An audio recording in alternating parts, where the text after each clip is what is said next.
Hi, I'm Lana. And I'm Sherri. And this is Real Estate Tips with SNL.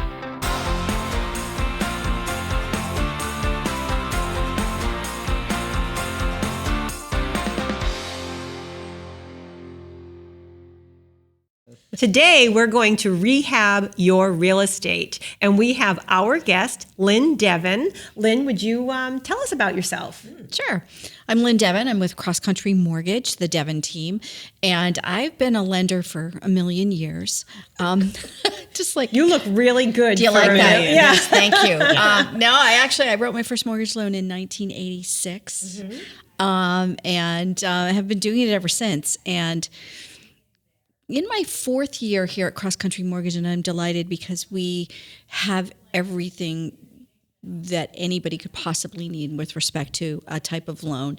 And I'm super delighted that we are so good at doing renovation loans. And I'm I think glad to be talking to you about it. Yeah, today. I think that's how I met you, wasn't it? Yeah. Did you and I go? I feel like it was like in Framingham at the Sheridan. There was a This was at my prior mortgage company. We did a big regional seminar, and we were actually somewhere on the North Shore. Okay. And I know that you guys came, and we had definitely Did we go met her. together? Was that? Yes. Okay. And then we also, I think we asked to do like a renovation loan at City Hall. When we trying to did do back that. at Leominster City Hall. I was thinking about that last night. I was 12 years ago, maybe. Yeah. Like it was a long time. Because we were rehab babies. loans have been around, right? Correct. And I think oftentimes my clients think renovation loan is like new construction, right? They don't understand what that is. And I know for myself, there was a period that I was doing a lot with my clients, and now it's not as much. So tell us, like, what is a rehab loan? What is it? Or a renovation? What do we call it? Well, we call it all sorts of things. Okay. So, a renovation loan, and in the industry, I think people always use the acronym, the 203K loan. Oh, right. Right. So that's an FHA loan. But you'd be surprised, I think, to know that Fannie Mae, Freddie Mac, the VA, and USDA all have versions of renovation loans. So you're not stuck in that FHA if it's not the direction you want to go or that you qualify for. Correct. So, Correct. Okay. Now, not everybody, I know not every lender does all of the loans. I'm blessed that we do, which is really exciting because you guys know that I've been doing renovation loans for so long. So to have this full suite of products so that we can best slot somebody into what works for them, and depending on what they want to do with the house, the type of house itself. You mean which loan? Like if they can take advantage of the VA, or Right. if they can just be a conventional, Correct. or if they have some issue that doesn't get them into a slot, an easier slot. There is other alternatives. Sure. So when somebody is, how do we know that they need a rehab? Like what is the rehab like? So with the renovation loans, my first question is always to you folks as real estate professionals, right? I'm out showing somebody houses. This is what they really like, and whether it's going to be a renovation loan or not, I will always ask you guys, what's the condition of the property? Yeah. Right. And I'm actually going to comment on that. We talked FHA and VA. Both by themselves are strict programs in terms of that the property has to qualify. Oh, right. So maybe the rehab loan is actually helping it qualify because it wouldn't otherwise. If you have a buyer who is taking advantage of their VA, their veteran status and the eligibility for that program, and they get to a property that needs some work, but that's their house. Then stepping in with a rehab loan still gets them their VA, correct? Exactly. Right. They can still fully avail themselves of the VA benefits, the 100% financing, and we build that in to their after improved value. So Nice. yeah. What's the change of qualification? Is there any difference in qualifying for a regular conventional loan or Well, any other type? the nuts and bolts of qualifying for a loan for individuals is pretty much the same. Right? We're Okay. going to look at the 4 C's, your credit, your capacity to repay, those basic things. We're going to verify and vet the client, Okay. get their income squared away, look at their credit. And then the other piece then is when it starts to look at the property. right? So it's like, okay, what do you want to have done to the property? What needs to be done? Now, you and I have done renovation projects together. We actually won just a little couple years ago, right? Actually, it was only last year. Was it last year? It was like when they finally I know. when they finally got done. Loved these buyers too. They were wonderful to work with, and I feel like even myself, I walked into the house and I thought, oh, this is not going to happen. You know, it needed so much work. And they just fell in love, and that was their house. They were going to make it happen, and I've got to get back over there. I know I had checked in with them. I forget when. They were probably about 6 months in, and they had said, not yet, but we will be inviting you over. Yeah, I think, and I'm going to hold them to that. Well, we're going to go together. Okay. Yeah, because this was these projects. We stay as a lender. I'm with them pre-approval. Right. Through the whole loan process where we're getting the contractors vetted and the last of the information done. And then the loan closes, right? We get to the closing table. You as realtors get paid your commission. But the folks then stay with us for the next 6 or so months because that's when the renovation piece starts. So tell me the time frame after you close and you can start the work, because you can't start the work until after you close. Well, I think it's important to back it up, the time frame more in the beginning. Have you done a renovation loan? Not recently. All right. So because in the beginning, you've got two different types, right? You've got the streamlined version and a full renovation. Full reno. So if we're just in great news, like this is hot off the press. As of the beginning of November, with FHA loans, there's two kinds. There's the streamline, there's the standard, which is the full renovation. One of the caveats for this loan was the work and the cost of the loan could be no more than $35,000. Correct. And that was, oh my gosh, that's been like that for a bazillion years. As of November 4th, it's now $75,000. Which is very helpful. Wonderful. Right? Yes. So as long as it's not structural, we can do this streamlined version of the FHA, and the $75,000 carries over into a couple of the other conventional products. So what we mean by this, I always feel like I need to simplify it a little bit, for somebody that might not understand where we're going with this, is that if it has less than $75,000 worth of rehab work that's needed, then the client can use the streamlined version instead of the full rehab. Now, with that, what does it mean for the client? Well, it means that they don't necessarily have to use a HUD consultant. Now, a HUD consultant is an individual that comes into the loan that's very specific to just renovation projects. Functions a little bit like an appraiser, a little bit like a home inspector, but his or her work is very specific to making sure that the property meets the standards for HUD, FHA. Right. And that's a service that they're paying for. They pay for that. They pay for upfront. Phil. Yes. Yep. I remember Phil. He was awesome. Yeah. So, the HUD consultant goes into the property and he's going to look for three things. They're going to look for three things. What has to be done, right? We're missing handrails, windows are broken, there's chipping paint all over the place, whatever. There's things that should be done within the next 3 years. This roof is at the end of its life. Heating system. We can make that work. And then there's the other piece. Well, what do you want to do? I want a brand new kitchen. Yeah, or appliance. We had some of those too. You and I went through that. We want a new kitchen. We want to strip the wood paneling off. We want to add a bathroom. We have bathrooms that are functional, but we want to add a bathroom. We want to put an addition on. Swimming pools? On some of the loan products, yes. FHA, no. FHA's got some weird rules on luxury items. Yeah. They don't allow you to put murals up. Like, okay. They're tight on swimming pools. Fannie and Freddie are like, yeah, let's do luxury items. I showed a house the other day that definitely needs a rehab loan if they're going to be financing. It would not go conventional. But there was also a pool in the backyard that needed a complete renovation. I don't know, who knows when it was last used. And it was so funny. It was a small pool with a diving board. We were like, I think the rules have changed on that since then, Unless it's But, grandfathered in. Right? Yeah, I mean, who knows? But that was something that I would imagine with a rehab loan. You can. Now, so FHA, I don't want to get us too deep in the weeds here. I'd like to be able just to give people the vision on what these kinds of loans can do for us. But if there is an existing pool and there are some repairs that need to be made, or if, how we now have to have extra fencing around pools and things, that stuff can go in, not the streamline FHA, but the full K. Okay. Yeah. So the thing is with these, the easiest way to go about this is to really just find the property.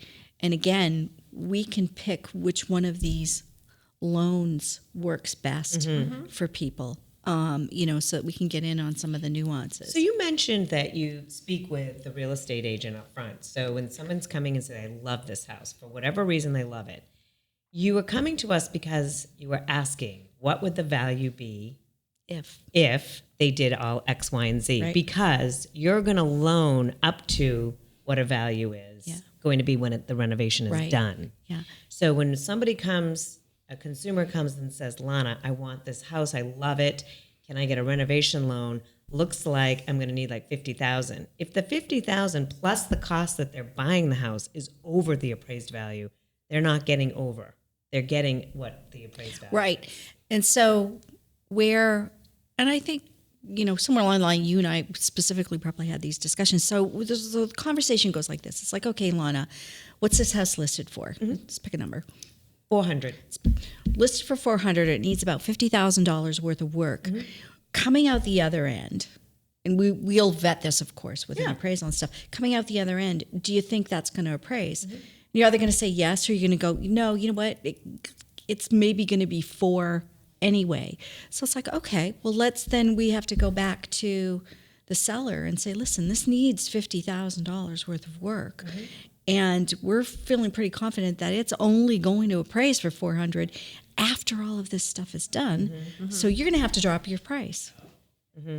You have to drop your purchase price. So that's some why are willing and some are not. Right. Yeah. So, yeah. And this is why we like to be interactive, so that we're helping you get a contract completed. Yes. And something fun that we do. So let's say there is a listing. I have a free tool where you can let me know what the listing is, give me a little bit of a description on what you think needs to be done. Yep. We have a diagnostic tool that'll go in and it'll spit out a free report saying, okay, this is really what needs to get done on it. So they turn this around for us in, I don't know, maybe about 24 hours. Most properties, Massachusetts is pretty well represented. So it's kind of fun. And we do this for free. So if you've got a listing, so even if you have a listing of your own, now this one though, with all the fancy new construction, we don't need to worry about it. But everybody else, we have an old housing stock here in Massachusetts. Exactly. It's like it has to be one of the oldest in the country. I need to ask 2 questions though. 1, will it cover deletting? Yes. And 2, septics, right? Yes. Installation of new septics. So septics, That's a common one. and that's the easiest, right? So there's a lot of times where people, right? We know that the sellers are like, okay, I know this isn't going to pass. I don't have the money to do it. Correct. I don't have the money to even do the legwork up front to know so that we could even do a holdback, or there's not going to be enough money for the proceeds to do a holdback. So, it's on you. it's on you.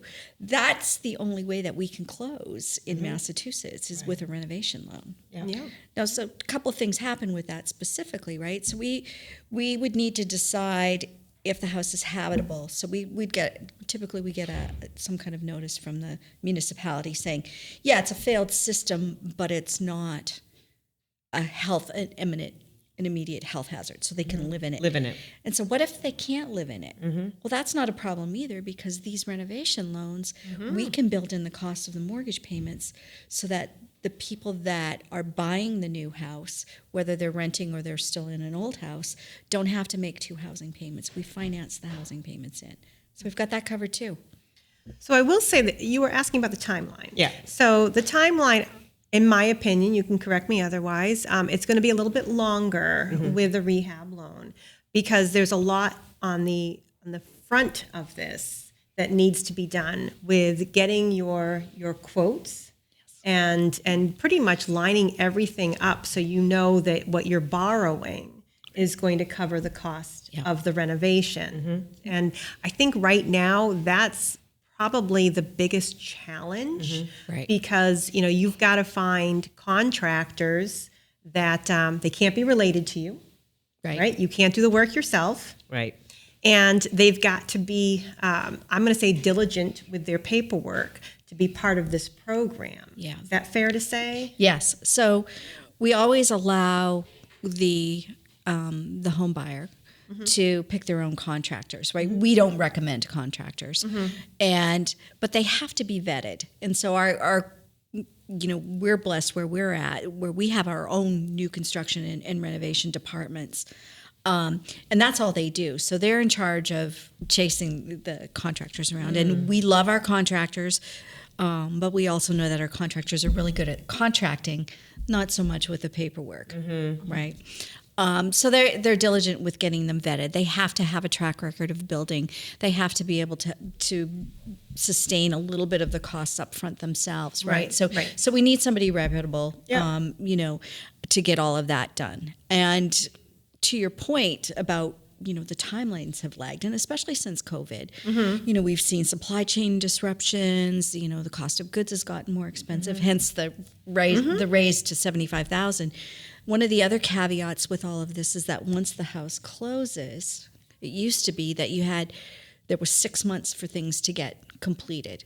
So that 6 months actually has now been, that's other hot off the press news, has been extended to 12 months. Nice. Wow. So 12 months. Yeah. Well, because we're finding that, by the time people were trying to get things done and then we're running into a crunch, and there's some extensions that were to be allowed, but HUD would only let you go so far. And then we have a project that's not finished and we've run out of time. And it's just the industry in general, right? Yeah. So this is a nationwide thing that was. Can the buyer done. move in while the work is being done? If the HUD consultant says it's okay. And again, the HUD consultant is somebody that is required when you go above the $75,000 threshold on repairs or desired. Or if it's structural work. Oh, okay. So that's the or. So you could have a project that really is only $20,000, right? But if there's something structural going on, it immediately has to flip to the other loan program. And it has to have a HUD consultant. Made me think of like the concrete that we've had, the problems. Yeah, the crumbling concrete. Yeah. Yes, with the crumbling concrete, that would be something that might be needed. Well, so this was a long time ago. A young man was buying a cute little ranch in Worcester and wanted just a little bit of money to do some fixer-upper stuff. And so I think the appraiser caught it. He went down in the basement, and there was something that was going to be done with the bathroom, and so they were going to reconfigure a little bit of the plumbing. Went down, someone had done a fixer-upper on their own somewhere along the line and had cut, I don't know, it was like less than an inch, maybe an inch block out to like put some wires through of a load-bearing beam. Oops. So the load-bearing beam was cut straight through. So that instantly became structural, and we had to flip it to the other loan. Yeah. And so if you work with a company that can do all types of loans, that's not an issue. Are you seeing an uptick in those types of loans at all? It's steady. Okay. And I think a big piece of what an uptick could be in these kinds of loans is through education. People automatically think, if this house just isn't perfect, number one, I can't list it. Number two, I can't buy it. So I think it's having the education, having the skilled and experienced agents like you guys out in the field going, this is not a problem. We have a solution for this. Right. I think this right now is probably the challenge that we're faced with, is because people might immediately shoot down a property because they think it doesn't qualify, or it doesn't have all the pretty stuff they want. Yeah. But if it's got location, that's number one, Well, and that's what I tell people. I go, the only thing I can't change with a renovation loan is the location. Right. We can fix anything else. We Can't pick up a house and move it somewhere else? Is that part of the loan? Yeah, exactly. But we can take a single level house and turn it into a 2-level colonial. Yeah. We can Add that first floor master if you need it. We can bump out the back, do the sides. Yeah. We can turn a 4-unit building into a 3-unit building. We can turn at some of these older homes that had been single families, but they're zoned as 2, and somebody wants 2, we can turn them back. What was your biggest renovation project? What did someone do to their property? So we did one. I was part of one. Guy in Canton had a lovely house in Canton. This was, I don't know, maybe 7 years ago. It was already a substantial house, but he wanted a whole new wing. He wanted all the stuff put on. I mean, the renovation piece of the loan itself back in the day was probably $250,000, $300,000. Wow. Yeah. So there's a lot of work to be done. We also did a property which was really cool. So it was this historical house down in Brockton, kind of like some of those beautiful ones in Fitchburg. Like that's what the house reminded me of, right? And they were doing all sorts of interior things and stuff. Well, it turned out it was lead paint, right? Oh, so you were asking about de-leading. So we had to incorporate into the budget the full de-lead, with the encapsulation and this, that, and the other thing. Yeah. So that can be done. Yeah.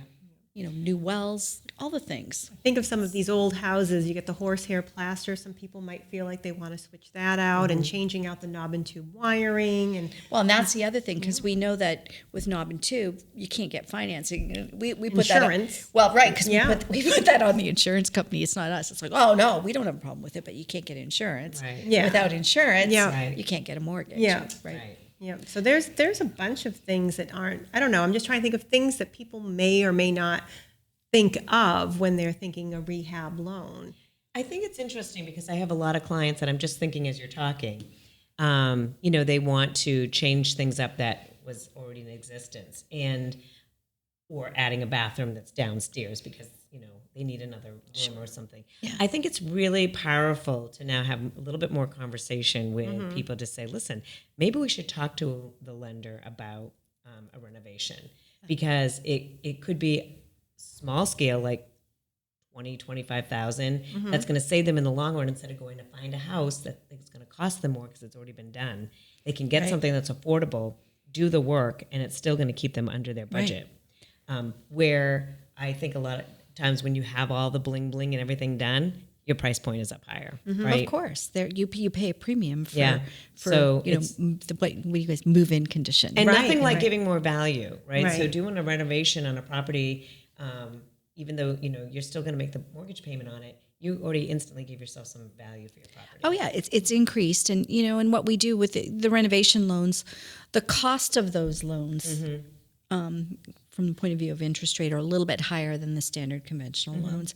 But I always tell people, consider, we're lending you money that you sign at the closing table. We're lending you more money than what this house is currently worth. Yes.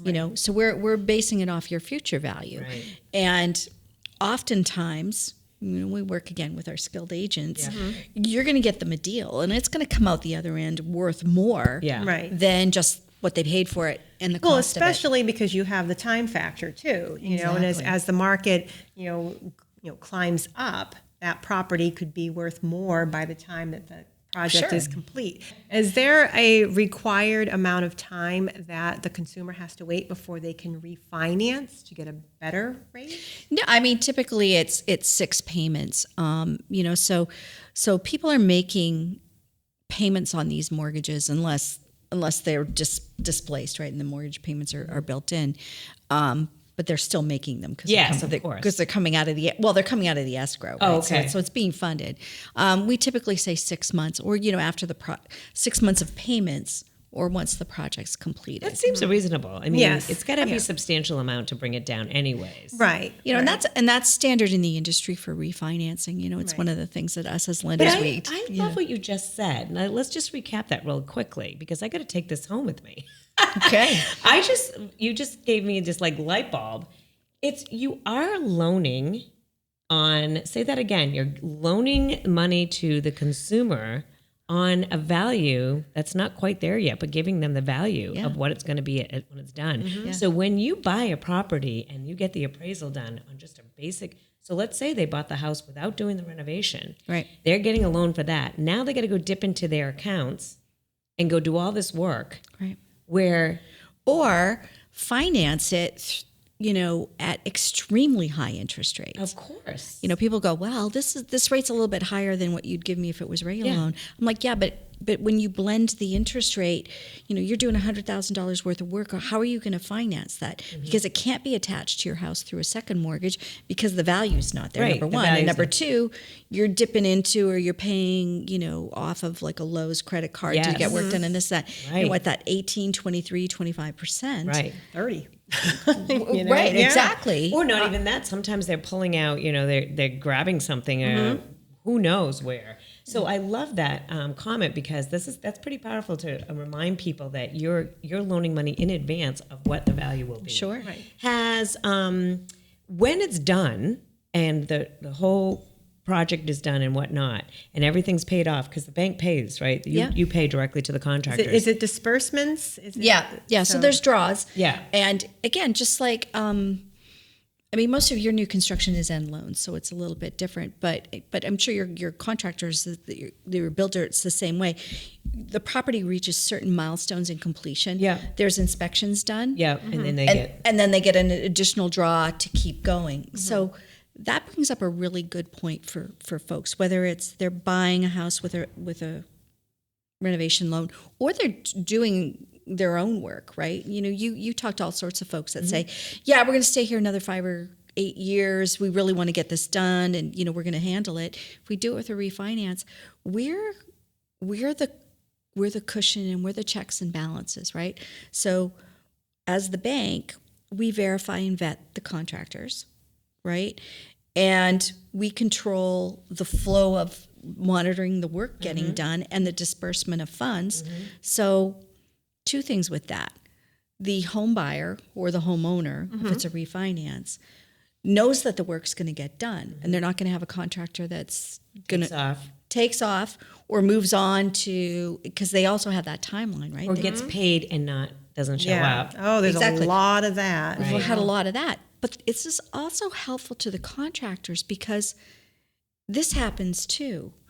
Contractor commits to a big job, they buy materials, they do this, they get some work done, and then they're looking for more money from the homeowner. And the homeowner's like, yeah, I don't have any more money. Right. And there's this half completed thing. Yeah. So this is a very secure, I always like to say civilized, right? This is a very civilized way to get a project done. There's the assurance that there's somebody making sure that everybody's doing what they need to be doing and that it's going to get done right. Yeah, it's nice. It alleviates the pressure for the consumer, right? And but it also gives security for the contractors that are vetted. It's a good point. I like that. So I interrupted you. Sorry. What were you asking? I don't know, honey. Do we do that again? It's here, it's there, it's gone. You took it away, and I almost stopped you, but no, I'm letting it happen. All right. No. Thank you. Yeah. Is this why you have me sitting between you? Yes, that's it. Okay. I like it. This was very informative. It definitely is. I always get a tidbit from somebody and what they're giving, but I really love the thought process to bring it back to the table to the consumers that reach out to us because there's some properties that when they're on the market for a while, there might just be some things that are just not working, but sometimes it's the right fit and right location just needs the help to get the work done. Yeah, exactly. All right, I have some questions for you. Oh boy, here we go. Okay, I want to know if you cover this. And these are just houses that I've recently viewed that made me think of it. So I go to a house that the driveway needs to be repaved. It's an absolute disaster. Do you cover that? Yes. Okay. What about like landscaping where it needs a retaining wall? Yes. Oh, this is awesome. Okay. All right. So I already asked the pool question. What about like, those external buildings, a barn, a shed, those sort of things? A detached garage. A detached garage. Yeah. So without buildings, if someone is going and they're using traditional FHA financing and the house looks okay, but there's that historical building that's leaning poorly, badly, that won't pass an FHA loan for financing, even though it's not the house. Yes. But it's part of the structures on it. So yes, some of these loans will cover either the demolition. I did one renovation loan where the solution was really just to knock the barn down, and the demolition was included in some of the reno. Yeah. Nice. Okay. So Next. I want to She give. passed. She passed all those. I did. I want to give some tips for realtors on how to get more listings. Let's do it. From this. So, you get calls all the time, and you're going to take every call and every visit. And you walk into a house and you're going, oh boy, right? You see the work that needs to be done. You know how it is. You do not want my listing. That was one of our podcasts. You do not want my listing. Exactly. So it's not something that you should necessarily turn away. This is something that if marketed already with a pre-renovation budget, it helps people. It's like, hey, listen, instead of putting this cash offers only, will not pass conventional financing, or even if people go to the extent like you'll need rehab loans, it's like you've got a plan built in, and so we can help you with that. So you're doing the preliminary work. Wow, we're really going round circles with a year of podcast episodes. Oh, I'm wrapping up something that started. I love it. I love that because, like you said, we see that cash rehab only. Well, what does that mean to a consumer? Right. We need to really educate the consumer and have a plan for them. Yeah. And also having a plan so that when the buyer agent comes and shows the property, they have a little bit more education. Exactly. I like that. Exactly. And we can, It's a lot more powerful and bring more buyers. Oh, exactly. Bring more buyers. Well, exactly. It's like don't be worried about this. We have a solution for that. I like that. Yeah. And I think by preemptively identifying the things that have to be done, you're going to be able to get your seller a higher price. Love it. Because everybody's, right? It's always the fear of the unknown. Yeah. Right? So everyone's like, And what's it cost? And how much is this? And blah, blah, blah. Yeah, or it's like, I don't know if we're going to need to do that, so we're going to have to lowball it just in case of this. Like, no, we know that this is all right and this is all right. It's up to you if you want to upgrade it, but it's fine. And we've accounted for that in our pricing. But really, this is all it needs. If you want to add more onto it, well, then that's your choice. So that helps you be a little bit more firmer in your convictions on your listing and the price of that listing. All right. Cool. Well, thank you so much. Oh, you're welcome. Very I informative. definitely appreciate this. And if you're thinking about buying or selling, but more importantly, if you've got an interest in rehab, you can reach Lynn. Where can someone find you? Yeah. Just easiest is just give me a call, 978-407-9144. All right. And if you're looking for Lana or I, you can find us at Coldwell Banker in Leominster. Please like, subscribe, and let us know if there's a topic you'd like us to cover on our next episode. All right. Thank you. Thank you so much. Thanks for coming. Thanks, ladies.